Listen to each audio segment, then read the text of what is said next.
Ancient Egypt during the 18th dynasty was at its absolute zenith. Its influence stretched all the way to Babylon. The prize of Egypt included the world's strongest army, richest economy, and the eternal Nile.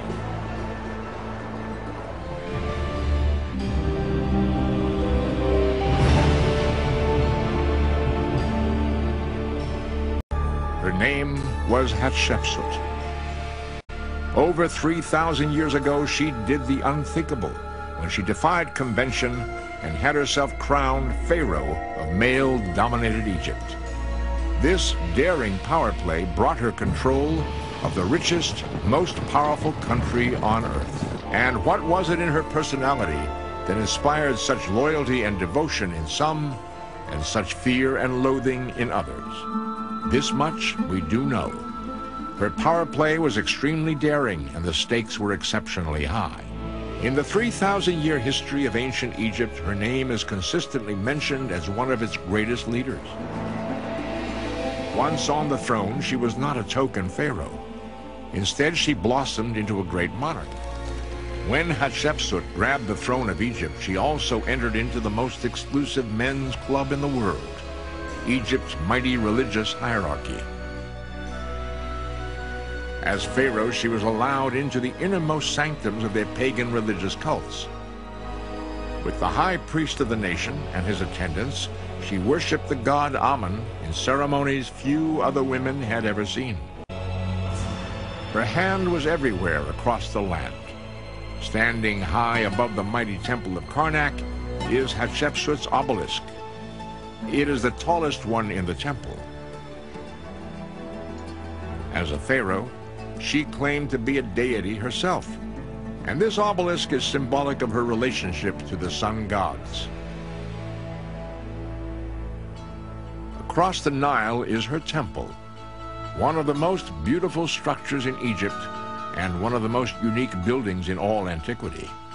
Most of the male pharaohs built with strength in mind, like the Great Pyramids. Hatshepsut's temple is different. It has a subdued, elegant quality to it, not often seen in Egyptian monuments. As pharaoh, she was the most visible person on the planet, the most famous person in the world. Yet scholars are at a loss as to how she died and what happened to her body. She had several tombs constructed for her burial, yet they are completely empty today.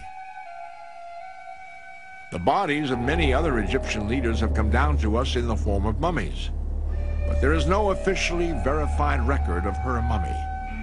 Did enemies dispose of her body in an act of vengeance? Just as shocking are the attacks on her name and her image. At her temple, her statues were beheaded and mutilated beyond recognition. Archaeologists have found a huge dumping ground where it seems every statue that could be found of her was rounded up, smashed, and buried in a mass grave. All over Egypt, her name was erased from official records.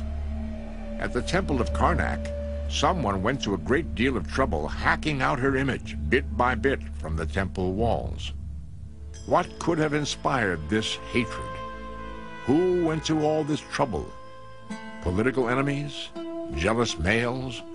A conservative society intent on putting a headstrong woman in her place? Whatever the case, they failed.